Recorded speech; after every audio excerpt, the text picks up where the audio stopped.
Hey guys, how's it going? Andalor here. Welcome to my not really a set review of Duskmourn House of Horrors. Okay, I'm gonna be honest.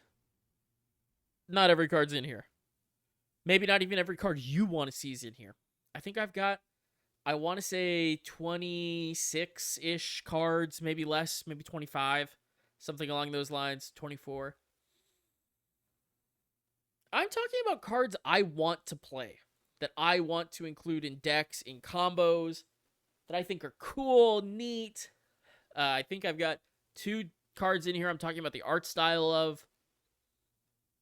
Listen, I'm not the person that you're going to go to get like the lowdown on, oh, is this really good? If you're looking for a guide for draft because you're about to go play at your pre-release event or your whatever, don't watch my video. Don't watch my video, please. Instead, this is for after you're done with your draft, your sealed event, and you've picked up some cards, or maybe you have other cards, you've opened some packs. These are cards I'm looking at because these cards are fun or cool or interesting. Yeah, that's what this is. I'm not going to be talking about the commander decks at all. I might be talking about cards and how they fit into commander decks that I play. Look in the description and you can find the link to my Mox field and check out my very small number of commander decks. Yeah, that's what this is. So, we're going in Wooburg order. Well, really, we're going in set review or set number order. So, the bottom left-hand corner of the card has the set number, and we're going from 0 to the whole thing. And then once we've gone through all the cards like that, I'm going to be talking about notable exceptions, the two cards, the two things about art for this set, specifically focusing on the art in the set. So, over to white, starting with Unwanted Remake. A single white pip for an instant. Destroy target creature. Its controller manifests dread. Okay. I mean, the card's strong, right? Any card, if you didn't know, I don't know how you wouldn't know. Single white pip. Single pip. Destroy target creature. Those three lines of text are strong. They are strong. The less lines of text that follow those or precede those, the better a card is. Ideally, this says a single white or a single colorless, maybe, like generic, destroy or exile target creature. That's probably, unless it said like a single colorless, exile a creature of your choice. Or exile a permanent of your a spell or permanent of your choice. Like there's the absolutely broken, absurd best it can be, but not being in Magical Christmas Land, for a single pip, destroying target creature is really good. There's always going to be upside for your opponent as a result of that. Our version in this set, its controller manifests dread.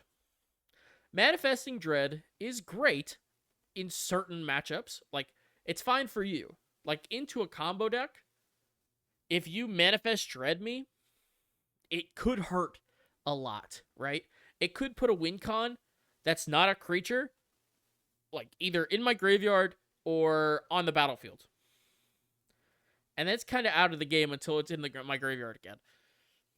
In decks that want to fuel their graveyard, this is going to hurt. This is going to hurt as a piece of removal. But the upside, it's destroy target creature for 1 mana. Again, it's not swords. It's not path. It's nothing like that. It makes you want to think that it is, but it's not. Still pretty good. Still pretty good. You're going to lose to this card. I don't know how you're going to lose to this card. You might lose to this card because they have it. They destroy a key creature of yours and then the tempo swings. Or you might cast it and they might be a graveyard deck. and they throw the cards that they want in the graveyard, and all of a sudden they have Delirium, and now you're screwed. It's still a good card. Still a good card. And one that I'm interested in seeing what decks it makes it into and what decks it doesn't. And what decks are easily able to leverage their opponent manifesting dread. Okay. Next, this is the only white card. We're into blue. And not only that, we're into rooms.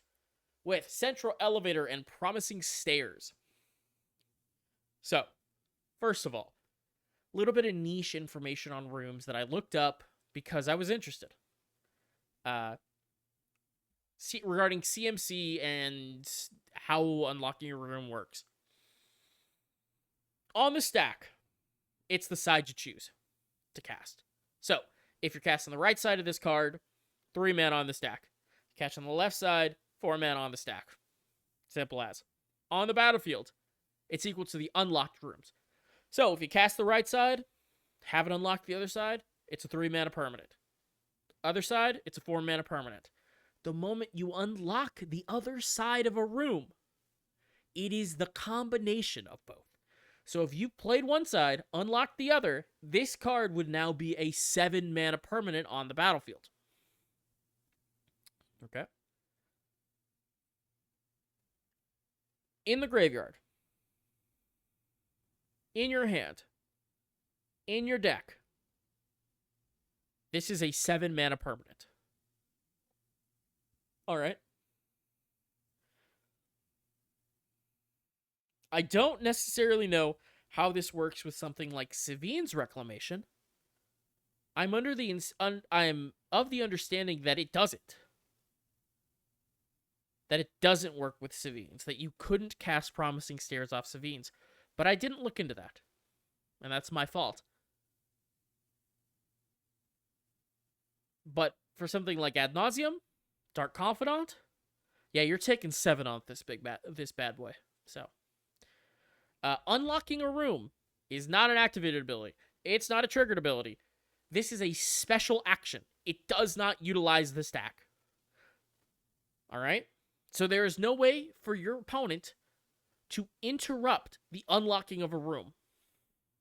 They cannot respond to it. They can't do any of that stuff. However, you can only unlock as a sorcery. Some rooms, for example this one, if you cast the right side and then unlock the central elevator side, though you have unlocked that room and that room is unlocked, a trigger will then go on the stack to have it search. That can be countered, that can be stifled, that can be whatever may have you. Why are we talking about this room? Very simple. The left side is a tutor for rooms. The right side says win the game for rooms. It's that simple. My thought for this is some Maze's End adjacent, more like Maze's End Gates deck, but we're focusing on enchantments, right? It's easier to interact with. They probably, most decks don't run land destruction, so probably going to be worse, but it could be better because you're using enchantments when enchantments are generally good cards. So, maybe. But I'm interested to see, I might brew this deck, and there's another few cards in here that I might brew another standard deck with. Though I'm not a big fan of standard, especially right now because mono red is... Oh, mono red. But,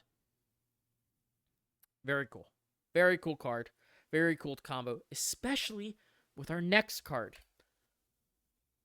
I mean, Jesus, let me click on this. Especially with our next card. Entity Tracker, 2 and a blue for a 2/3 creature human scout with flash and eerie. Whenever an enchantment you control enters, and whenever you fully unlock a room, draw a card. Well, boy, howdy. First of all, it's a 2/3. That's fantastic. Second of all, it's an enchantress. And it's an enchantress that triggers off of an enter the battlefield, not off of a cast, off of an enters the battlefield. So if you're making enchantment creature tokens, bam. If you're making any other type of enchantment tokens, like, I guess, shards off of Nico, bam. There you go. Triggers, draw cards. Fantastic. Uh, and just that little extra sprinkle of crazy. This has flash. A flash enchantress. Okay. Yeah, sure. Go off, bro. It's crazy. I mean, it lets you hold up mana in your enchantress deck and end step flash in an enchantress. What the what? Okay, sure. I mean, I don't need to really explain past that why it's good. It's got so many good little things that this is just really crazy. I One of the reasons why I think that blue rooms combo deck could work. Combo deck. It's a combo deck. Air quotes. Next, Leyline of Transformation. 2 blue for an enchantment with Leyline text. Then, as this enters, choose a creature type. Creatures you control are the chosen type in addition to their other types. The same is true for creature spells you control and creature cards you own that aren't on the battlefield. So, hey, all those other cards in your deck, they're now ninjas. So Kaito gets crazy. Or they're now elves. Though I guess you're playing blue. But regardless, this turns cards that might have a tiny bit of tribal payoff into suddenly a lot more tribal payoff. If there's a single piece that maybe the designers threw into a set where it's like, oh, yeah, haha, we don't have that many, I don't know, elves in this set, or gremlins. So there's gremlins in this set, so that's not a good idea. But this turns cards that are very strong tribal interactive cards, and now you can put other good cards in your tribal deck and have them work. I'm really high on this card. I think some stupid things. Again, off the top of my head, my first thought was ninjas. Run ninjas. Be happy, be fun. It's gonna be great.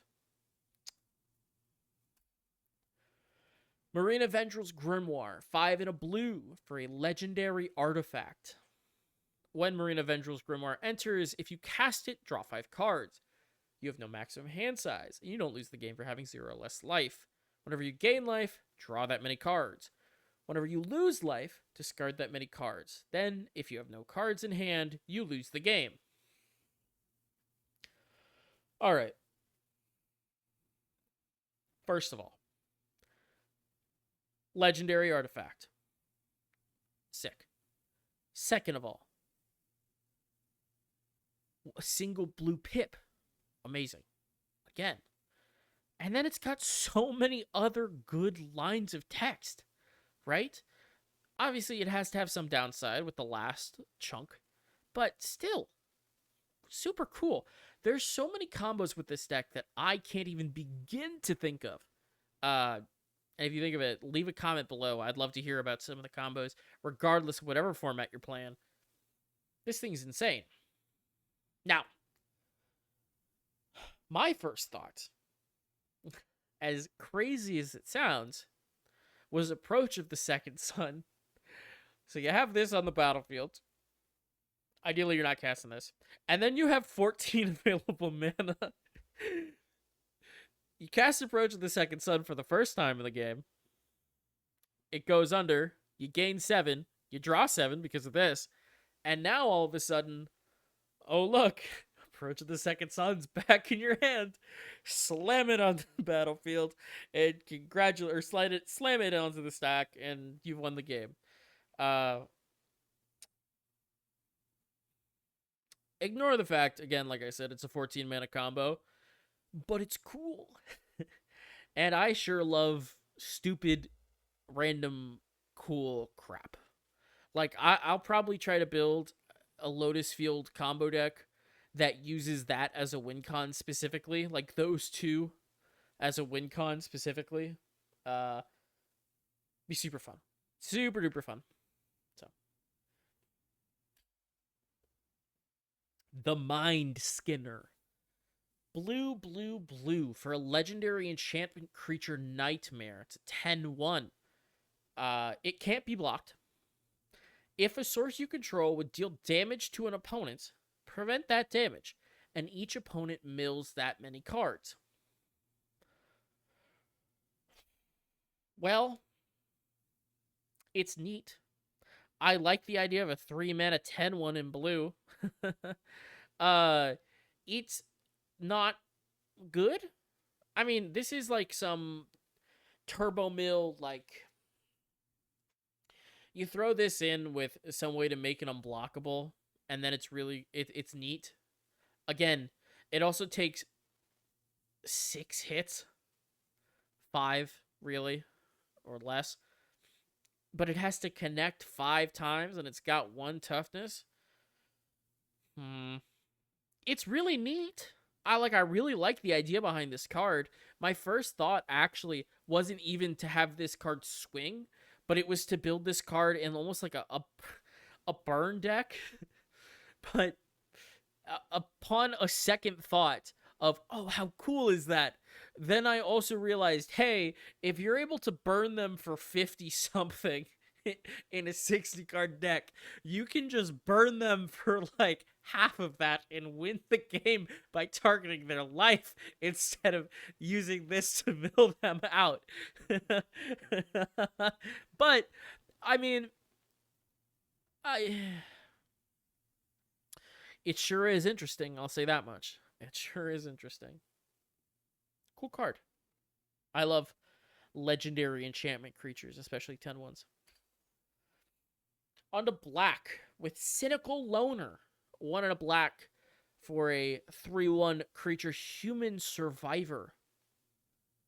Cynical Loner can't be blocked by glimmers. Alright. And survival. At the beginning of your second main phase, if Cynical Loner is tapped, entomb. So, this is a repeatable entomb on a stick. A interesting and important thing that I want to talk about here that is relevant for every card with survival. This doesn't have to connect. This doesn't have to attack in order for survival to trigger. It just has to be tapped at the beginning of your second main. So if you have, I don't know, my first thought is like Springleaf Drum, or I think there's some lands that do it. Anything that you can use, or Convoking, right? As long as it's tapped at the start of your second main, it triggers. So you don't have to swing with this at all. Sucks it's a 3-1. And unless you have the other pieces around it, yeah, you're going to have to swing to get the Entomb. But it could be good, right? I mean, Entomb, for decks that want it, Entomb is a very strong effect. So maybe for Reanimator, you throw in 1 or 2 of these. I don't know. I like talking about alternatives to known good cards. Speaking of alternatives to known good cards, Demonic Council. 1 and a black for a sorcery. Search your library for a demon card. Reveal it, put it into your hand, then shuffle. Alright, okay. Delirium.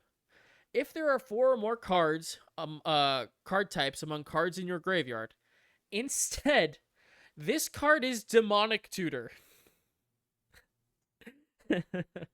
Oh, wow. Wow. So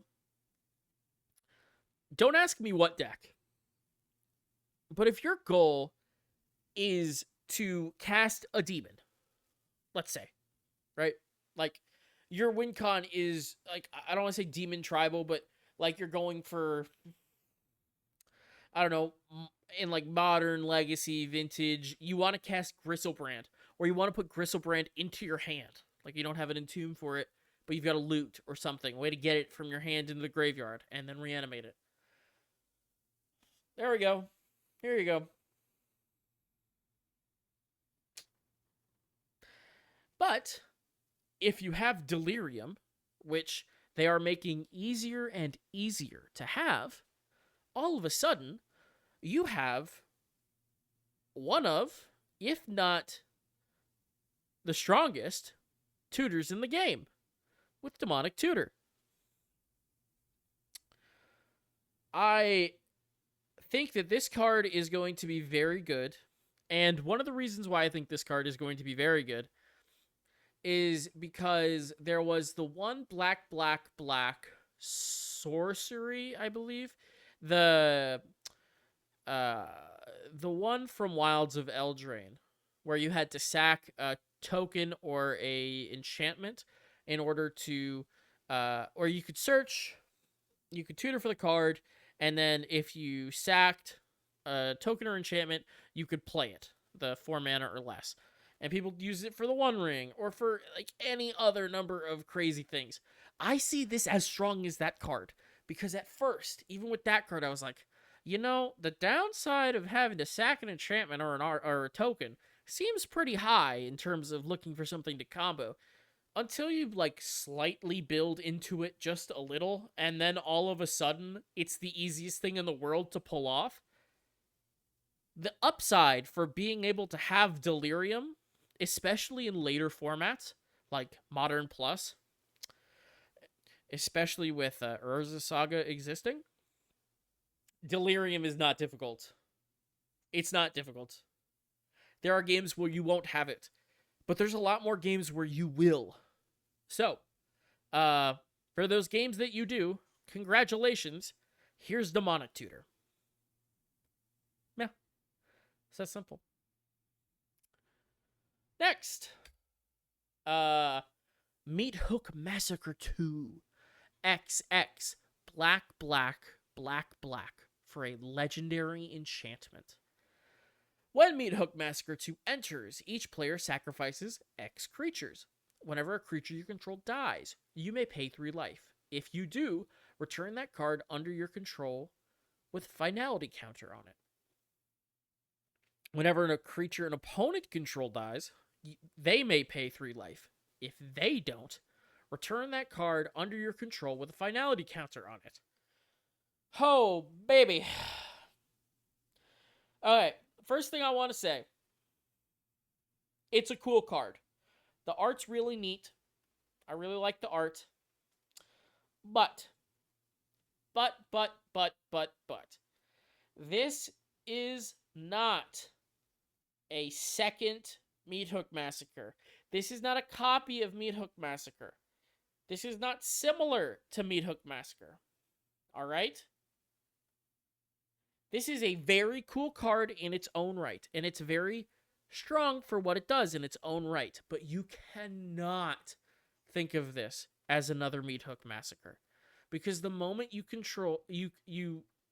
compare apples to apples, this to the original, it's not going to stand up. It's just not. It's not. Now, I mean, what I will say is if they're low on life, right? Maybe they have their big thing and you're going through a top deck war at the end. This is going to feel really good, right? This is going to feel way better than the original Meat Hook Massacre. Because if you don't have anything, you're top decking, and you pay 6 mana, they sacrifice their thing, and you get it back. Oh my goodness gracious! It's gonna feel good. I think it's a really cool card, and I think it'll have its own spot. But I don't think this is going to be anywhere near as strong as the original. I just don't. But that doesn't stop me from loving it more than the original, if I'm going to be honest. I really like this. It reminds me, the art. I know it's like, I don't know the necessary specific horror reference. Maybe it's Pinhead, maybe, but I don't think so. I mean, hooks, but what this really reminds me of is early Magic the Gathering, before they really nailed down Phyrexian stuff, was a lot of body horror-esque things, aesthetic. If you want more information on it, please go watch the video from Ristic Studies. It's phenomenal. I mean, all his videos are phenomenal, but it gives me that vibe, and I don't know if it's the browns and the reds against that yellow or what it is. Oh, I really fuck with the aesthetic a lot. I fuck with the aesthetic. But Overlord of the Baelmerk, 3 black for a 5/5 enchantment creature avatar horror. With impending 5, and I'll get to that in a second. Whenever Overlord of the Baelmerk enters or attacks, mill 4 cards, then return a non-avatar creature card or planeswalker card from your graveyard to your hand. All right. Before we get to impending, at face value, this is a 5/5 for 5 that will mill you when it enters and attacks, and you can return a creature or planeswalker. The rate is very bad, but that's the point, because impending, if you cast this spell for its impending cost, it enters with 5 time counters and isn't a creature until the last is removed. At the beginning of your end step, remove a time counter from it. So, for, in this case, 2 mana, 1 and a black, you cast this creature. It resolves, it hits the battlefield as an enchantment. It's not a creature, it's an enchantment. So for 2 mana, you mill 4, return a non-avatar creature card or planeswalker from your graveyard to your hand. You got to think of this as a sorcery speed, or is it just like a regular enchantment that just does this? The advantage with this card, A, it's non-legendary, but B, after you cast this, 5 end steps later, 5 of your end steps later, now you have a 5/5. So let's say you're running a playset of these because you're running some an enchantment self-mill strategy. All right? All of a sudden, hey, would you look at that? You, all of a sudden, from just like, okay, you're milling, you're doing your thing, you're milling, you're doing your thing, bam, 5/5. Bam, another 5/5. And they attack and they mill you for more. I've got a deck that I'm going to be building with this that's going to be Sultai Big Idiots. It's going to be using the Urberg Lurgoyf, the Sultai Lurgoyf that self-mills you. This is probably going to be a Timeless or a Pioneer deck. Yeah, I'm just going to be milling myself. I'm just going to be throwing creatures in my graveyard, and I'm going to return them with this and other cards like it, and like milling lands. This set was a bunch about throwing stuff into your graveyard. Get it? Because it's like a horror set. The graveyard. There's a graveyard effect called Delirium. It's horror. You're delirious. It all makes sense. But I think that this is a really good card. I think that people would play it if it was 1 and a black for a sorcery that said, mill 4, return a creature card or planeswalker card from your graveyard to your hand. I think people would play that. Now, with a free body thrown on there, I definitely think people will play it. The reason I'm only talked about this Overlord, all of them have impending. The rest of them are way too expensive for what they do. That's that. I like the mechanic, though. I like impending. Valgavoth, Terror Eater. 6 black, black, black for a 9/9 legendary creature, Elder Demon. Flying, lifelink. Ward, sacrifice 3 non-land permanents. If a card you didn't control would be put into an opponent's graveyard from anywhere, exile it instead. During your turn, you may play cards exiled with Valgavoth. If you cast a spell this way, pay life equal to its mana value rather than pay its mana cost. Okay. We have Shieldred. Not Shieldred, excuse me. We have Atraxa. Is this better than Atraxa? No. Will this be better than Atraxa the moment that Atraxa is not playable? Maybe. Will there be a better big idiot to reanimate once Atraxa has rotated out? More than likely, but holy crap.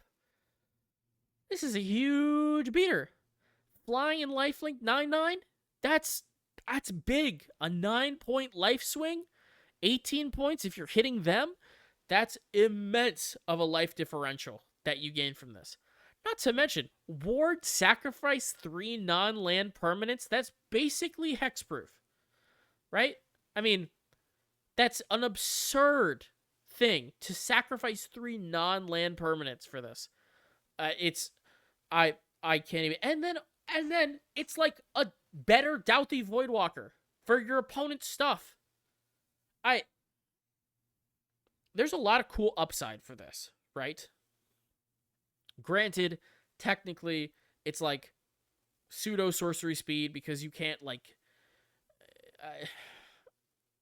you can't, if they cast a counter spell on one of your things, you can't pull this. You can't let you can't use the counter spell because you can only cast the exiled cards on your turn.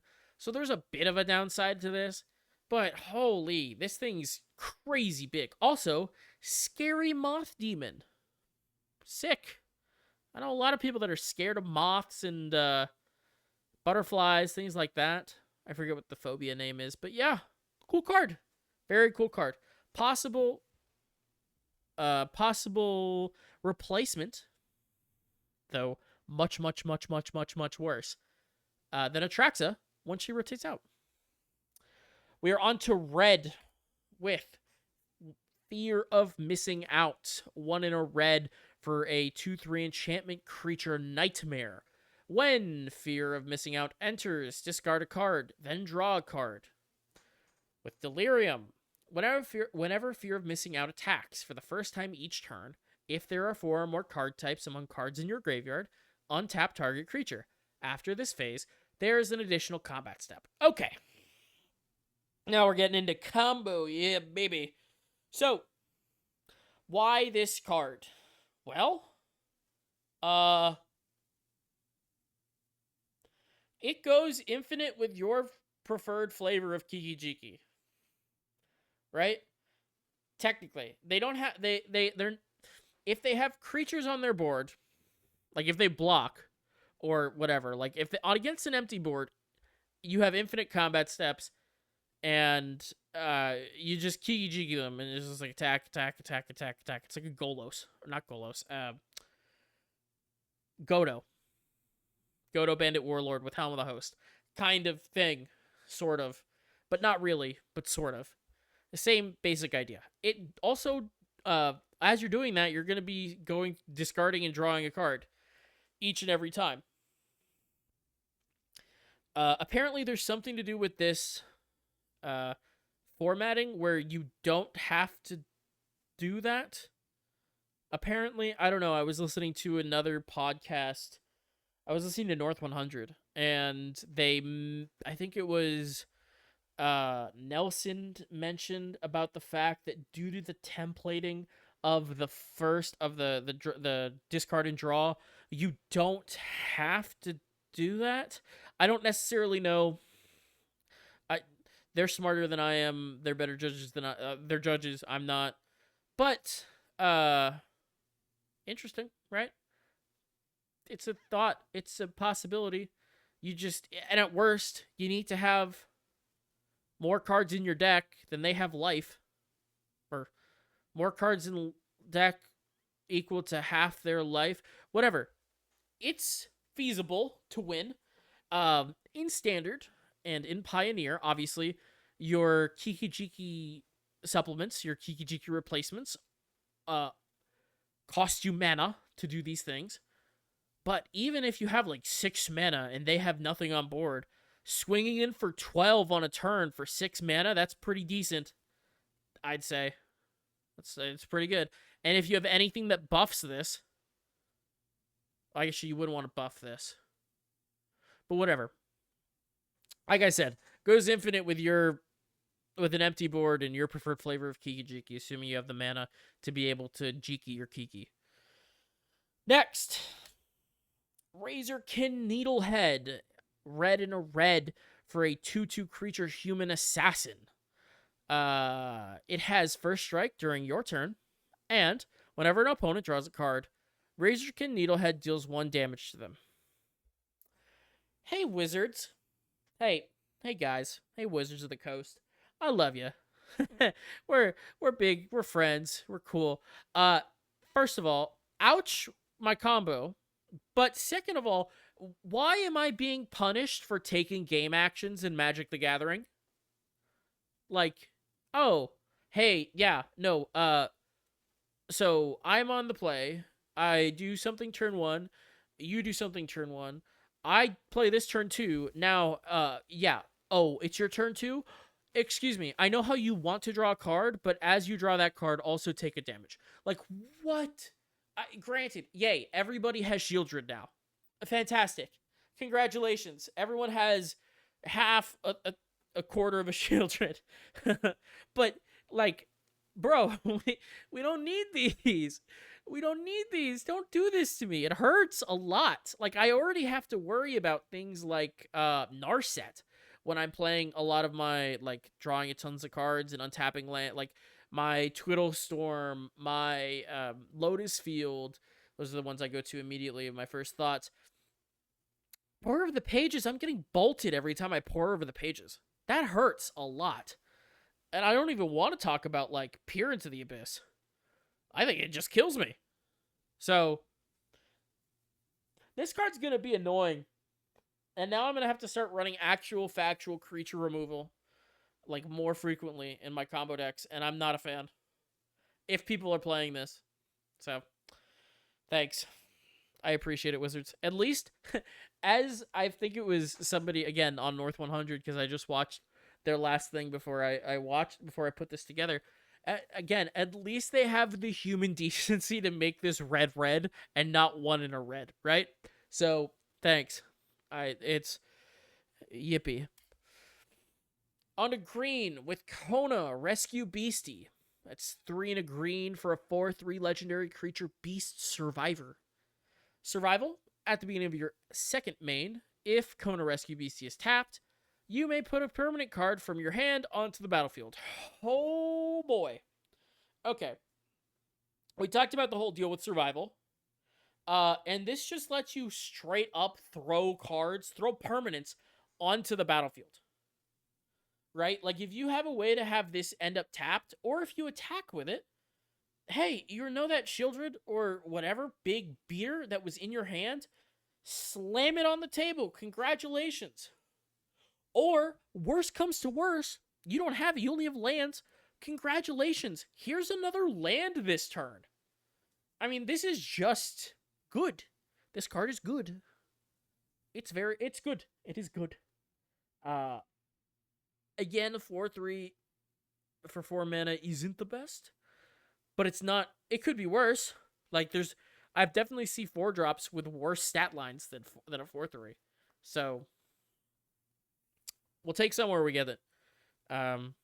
Also, is a good boy, willing to give the pets, as long as it doesn't pet me back with all those hands. The human ones. A little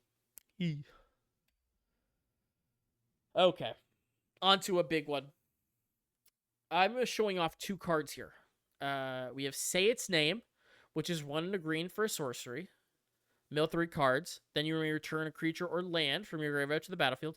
Kind of like that Overlord in black we just talked about. And then Altanok, the Thrice Called. 5 green green for a legendary creature, a 9/9 legendary creature, insect beast. Trample. When it ETB, or when it becomes the target of a spell or ability an opponent controls, draw a card. With also an ability to discard it for 1 and a green and return target land card from your graveyard to the battlefield tapped. So it's like a land reanimator. Okay.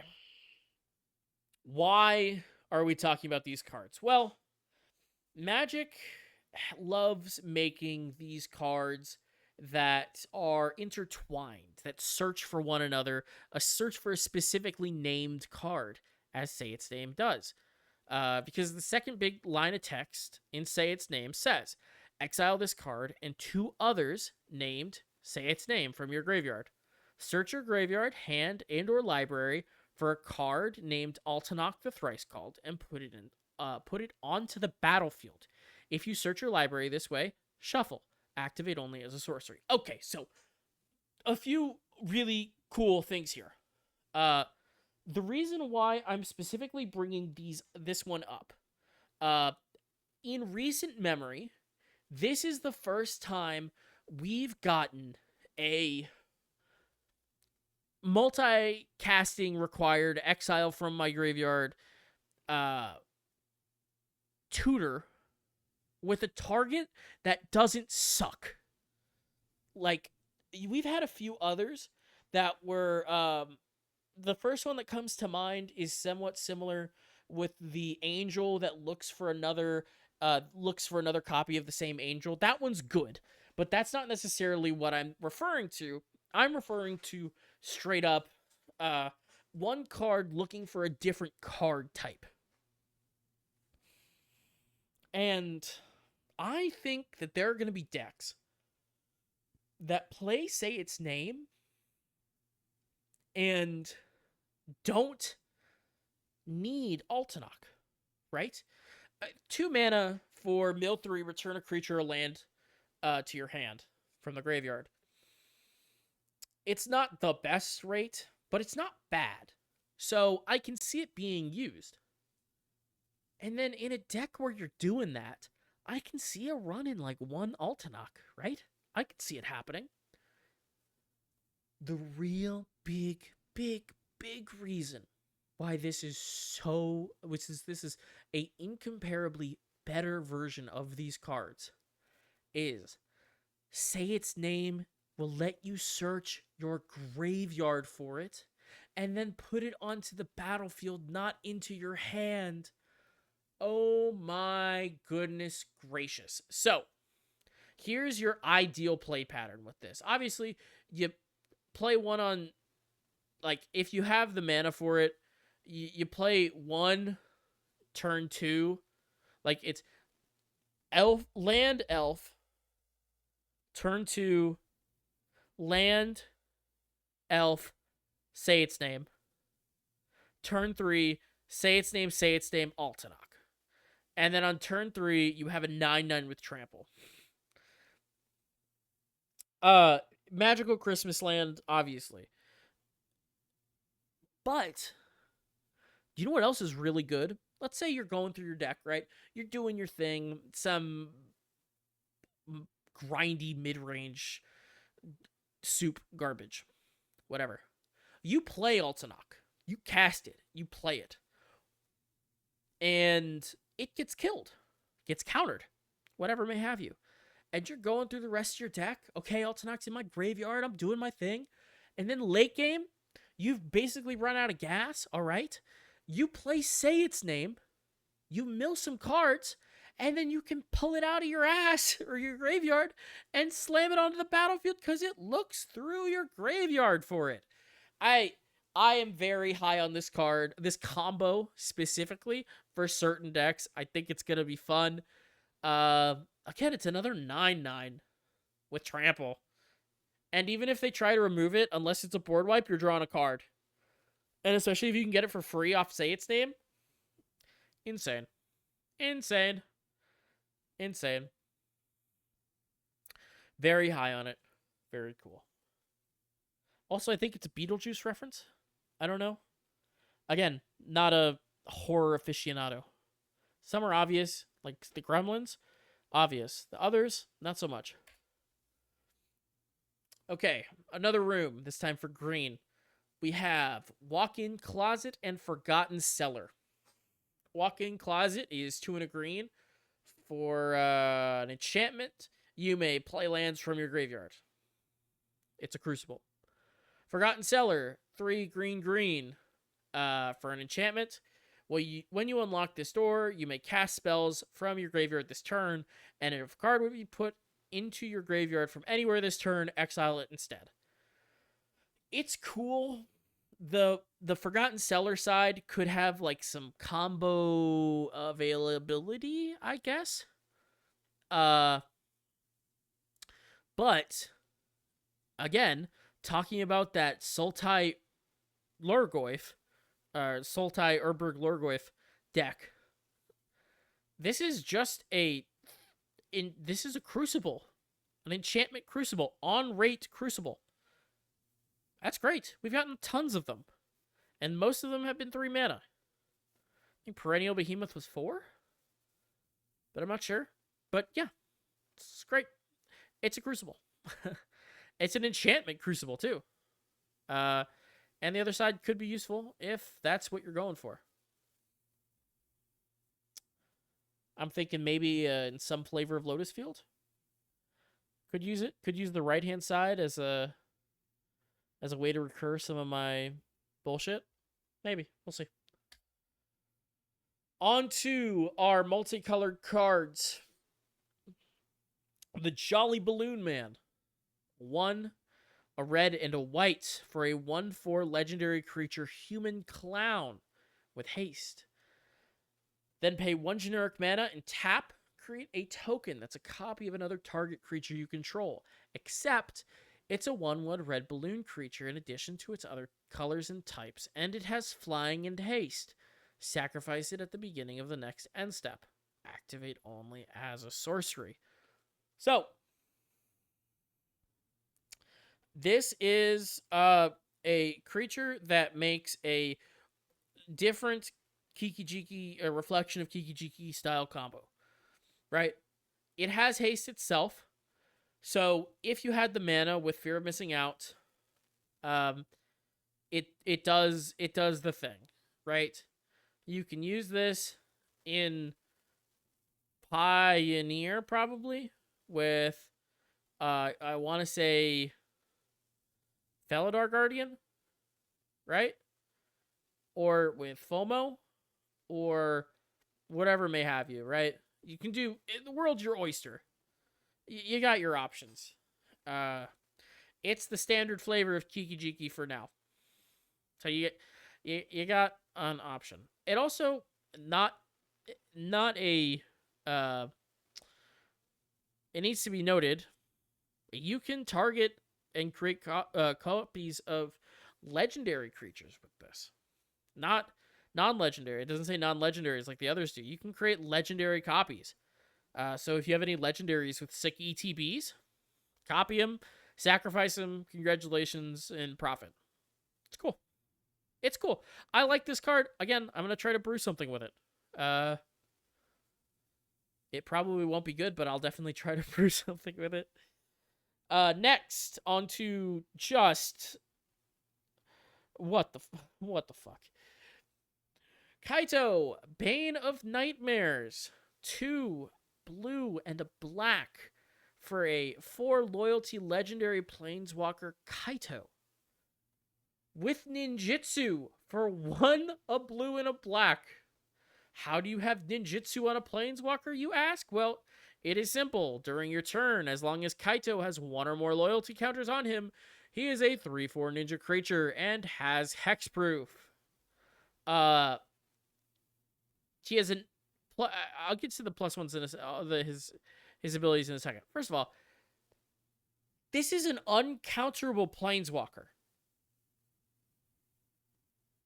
This is uncounterable. If you get him in via ninjutsu, there's nothing they can do. And then once he's on the battlefield, he has hexproof. What? What? Okay. Sorry. On to his abilities, which definitely have to be worse, right? Because he's a planeswalker that's technically uncounterable. He has to be worse here, right? This is where he gets worse. Okay. +1. You get an emblem with ninjas you control get +1/+1. An emblem? Watsy, you put an emblem? An anthem on an emblem. An anthem! That means the anthem's never going away!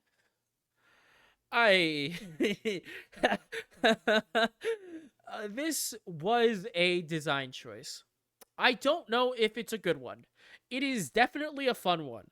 Unless you're playing against the ninjas deck. Then it will not be fun.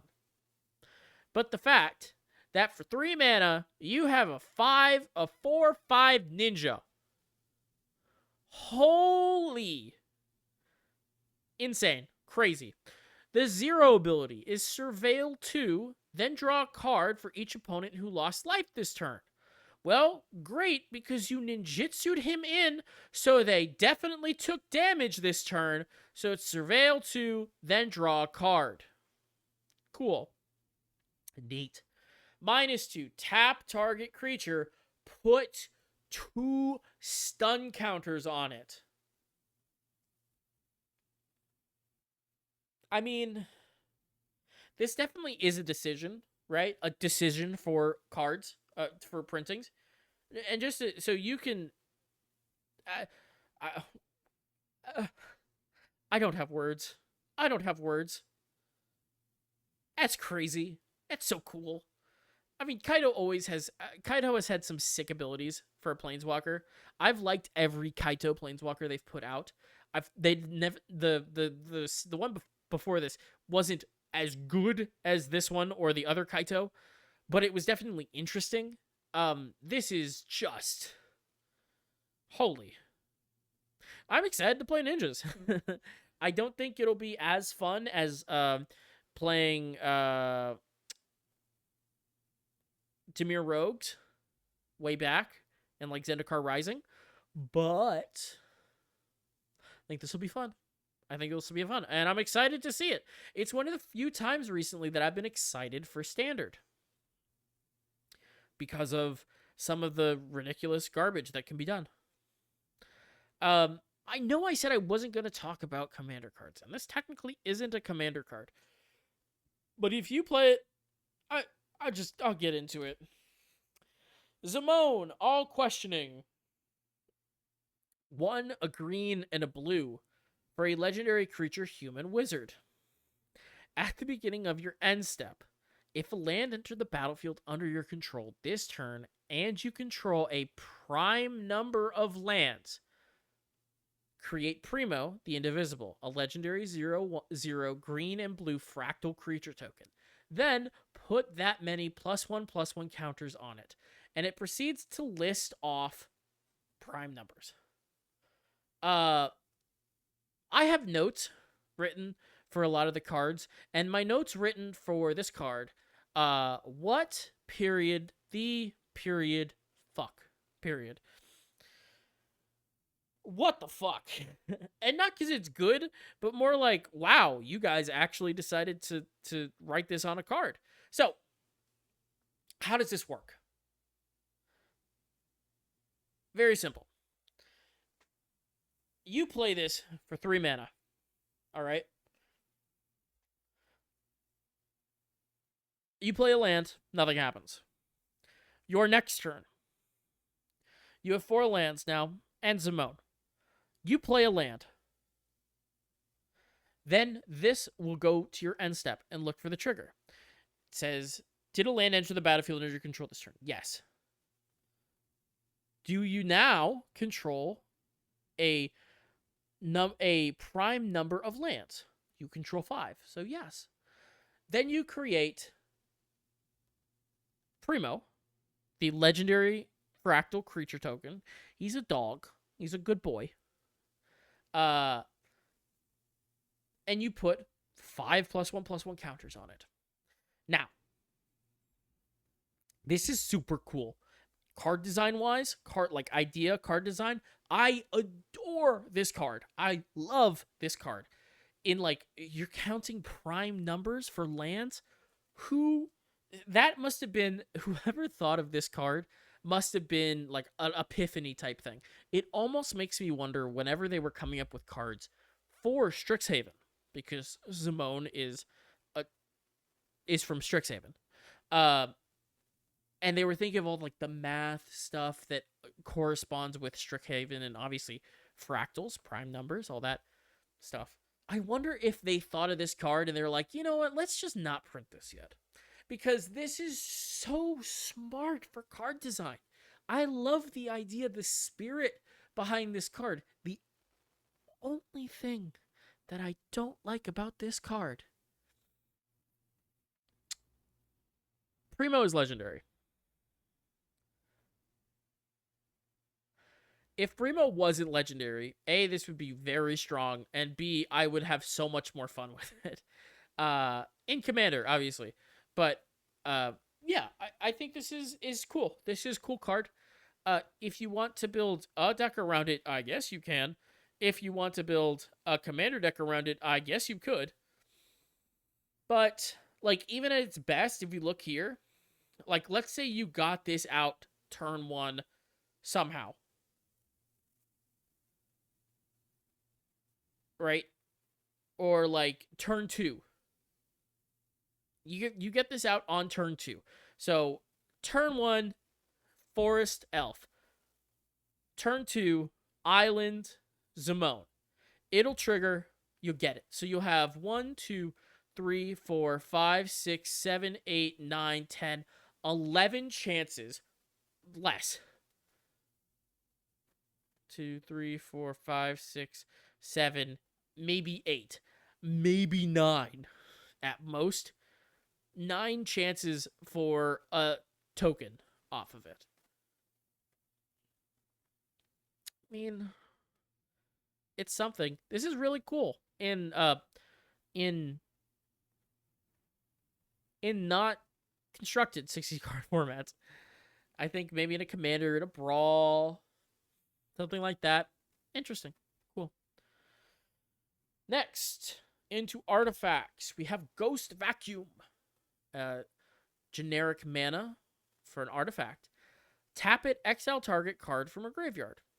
Cool. 6 mana and tap. Sacrifice Ghost Vacuum. Put each creature card exiled with Ghost Vacuum onto the battlefield under your control with a flying counter on it. Each of them is a 1/1 spirit in addition to its other types. Activate only as a sorcery. Okay, cool. So, here's what I thought for this card.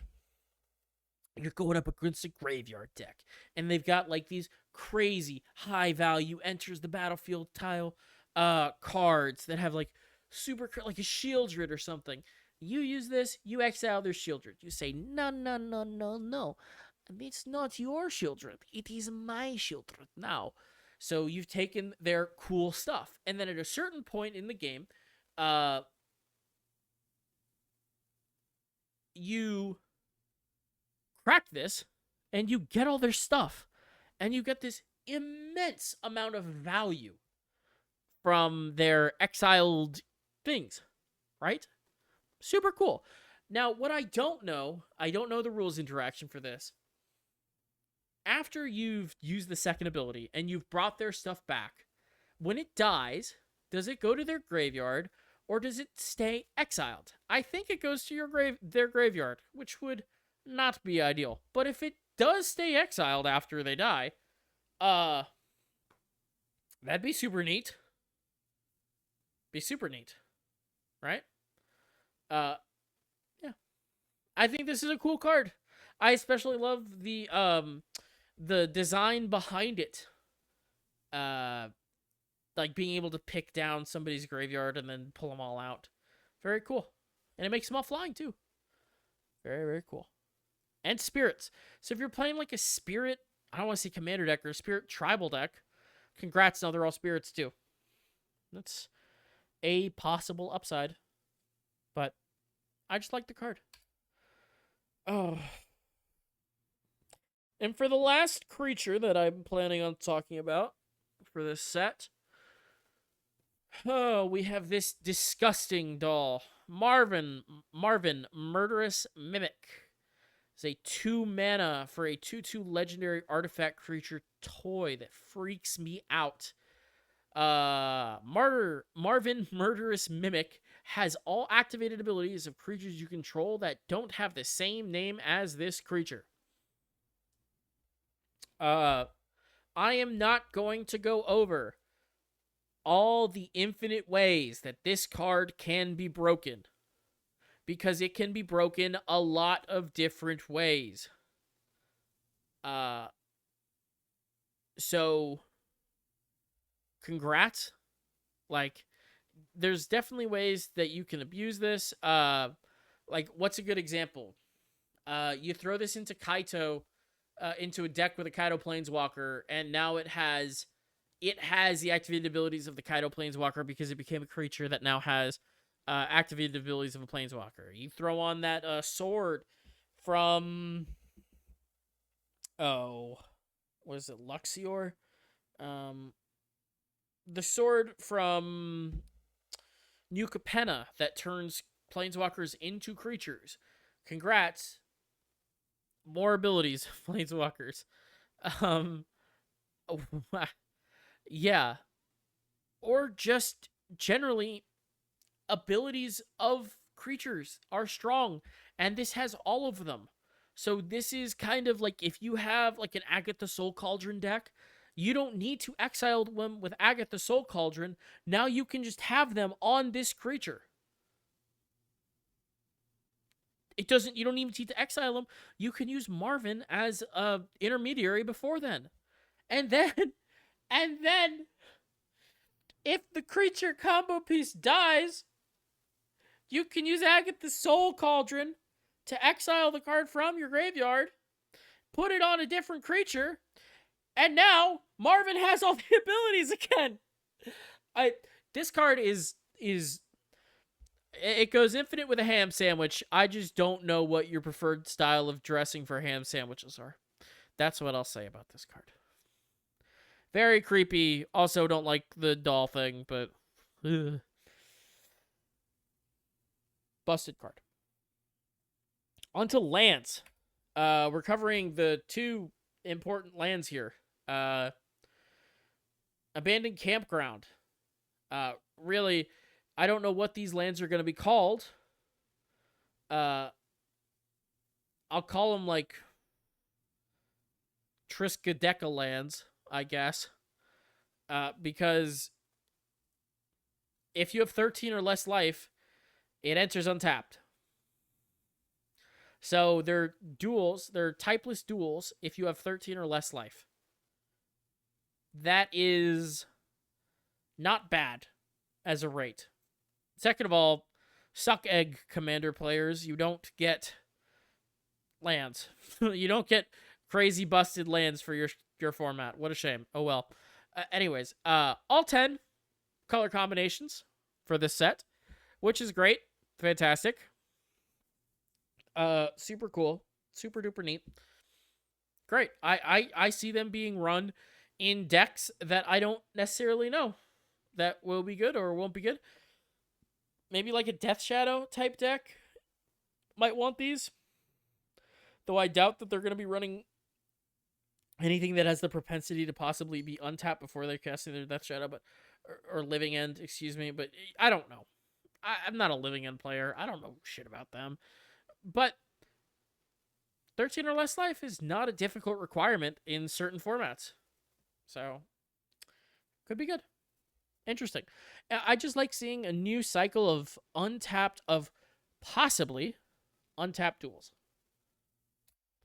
Next, we have these cycle of Verge lands, I guess will be the name of them. Don't get it confused. There are other lands that have the Verge name. All of these, this cycle specifically, has the Verge name in them. but there are other lands with the Verge name that are not in this cycle. They are allied color pairs. So take that as you will. Again, a typeless duel, so long as you are playing other lands that have types. So if you're playing only these, and then you're playing Shocks and Surveils, and maybe a Triome or two, congrats. There you go. This is probably an untapped typeless duel for you. So it's good. The issue we have is that, in my opinion, allied, the way that these duels are formatted in allied colors, it's not how you'd want them, is the best way I could describe it. So, for example, the blue-black one is tap to add blue, add black if you control a island or a swamp, where in your blue-black deck, this would be very helpful if it was the other way around, because then you could turn one hand attack, but you can't in the blue-black one, not with this land. So they're not perfect, and I like that. I think they probably balanced around that. I think it was very interesting that they balanced these lands around that.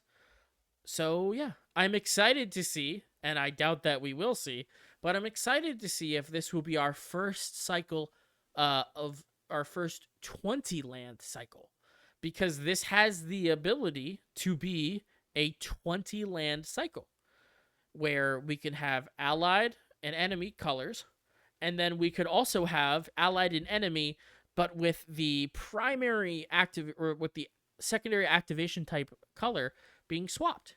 So we could have a second printing of this Verge land where it instead said tap to add a blue, and then tap to add a white, activated only if you control plains or an island. It could exist. It could happen. A 20 land cycle, though, would be crazy. Absolutely crazy to see. That's it for actual cards. So if you don't want to stick around for these last few bits, me talking about card design or graphics on cards, then that's where you can end it here. But I'm going to keep going to these. I forget what they're called. They have a specific name. I think under Scryfall or something similar. I'll pull them up now, since I don't necessarily have to get through this part quickly. Let's see. Duskmourn full preview. Let's scroll through Scryfall. What are these called? Lurking Evil art variants is what they are called. There are 15 of them. And the idea behind them, as you can see, is the one I've shown here. They have the normal card as on the left, but then they also have a card on the right, where the only difference is there is a freaking monster, a shadow monster. I believe that is the style of shadow monster. I'm looking through, and it looks like it's this shadowy, nondescript style monster lurking in every single one of them. Yeah, that's what it appears to be. Very consistent in terms of what the lurking evil is, and I'm interested to see what the Duskmourn lore is and why that is that specific style of monster through each one of these lurking evil. That being said, I really like this idea for cards where there is almost zero difference in art except for like one or two small things. I find that super cool. That's a super cool thing. Like, as you're drafting or as you're opening up a pack, you look through and you're like, oh, I got this one. I got this one. Just as a comparison,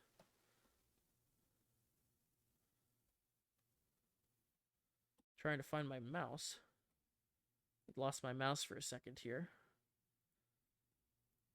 For this specific example that I've pulled up, It appears there is a 5 cent difference uh, between the left and right cards, where Stay Hidden, the Lurking Evil variant does cost more. Let's see if there is a distinct difference. The looks like a significant esque difference would be Meat Hook Massacre, where the basic Meat Hook Massacre is costing, as of recording, $16.43 according to Scryfall, and the Lurking Evil variant costs an additional $3.40 some odd cents more at 1984. So that appears to be the largest disparity. Yeah, the rest of them are no more than like $1 difference at most. I think it's cool, and I really hope we see more of these types of things going on in terms of different styles of art, but not so different that it really matters. Not so different that it really impedes the art style, because I like both of these cards, but I'm going to be honest, I feel like the Lurking Evil, especially in this card more so than most others. Most others, they're background pieces and they're not necessarily prevalent. But what I will say is, in a lot of the cards, they seem to fill out empty spaces. So in the future, I don't know if I want it exactly like that, but I do like these, and I like this idea, and I hope they go forward with it. Next, specifically talking about, again, card arts and how they're doing it. This time with something I think is interesting, but not necessarily a fan on. Would be these Japanese textured foils, or these Japanese foils, or excuse me, Japanese showcase. And I pull up this picture of Hisuian Arcanine V specifically to say, because my first thing when I looked at these Japanese showcases I said, oh, these are Pokemon cards. And one of my friends like, what do you mean by that? And I showed him, and it's just, I don't know if it's due to the fact that we have text with an outline straight onto art with no real backing for the text box. Maybe that's what's bringing it to me. But my first thought when I saw this card specifically, and all of these Japanese showcase, are, oh, these don't really remind me of Magic cards. But what really throws me through a loop, and I couldn't show it here because it just doesn't come across well in terms of pictures like I have it, are the Japanese showcase fracture foils. If you look them up, you can find videos of them on like eBay or elsewhere where you'll see actual pictures of the physical cards, or maybe go down to your local game store. They might have some. When you look at these cards, they don't remind me of Magic cards.